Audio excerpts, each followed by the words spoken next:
Well, right now, archaeologists are now confirming the existence of a prehistoric civilization that flourished in what is today downtown Miami. Robert Carr is Executive Director of Archaeological and Historical Conservation, and he joins us live on the phone. I'm sorry, Bob, I didn't mean to mess up your title. Just tell us a little bit about what you found at the site.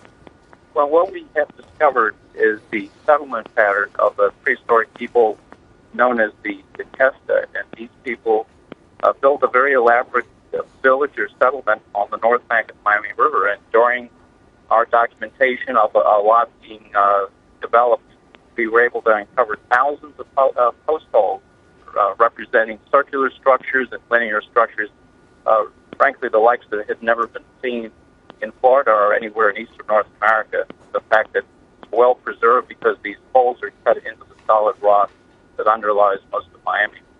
And for those of us who haven't heard of the Tequesta tribe before, who are they?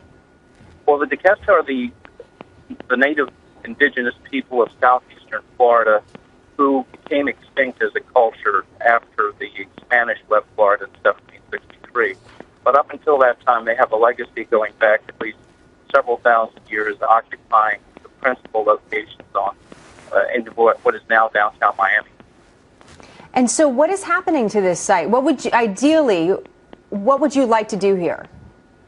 Well, I think what's going on here is an interesting lesson and model of how the public and how government and developers can work together. The city of Miami and the county there have the earliest historic preservation ordinance passed in the United States that does allow for archaeological sites to be documented before development.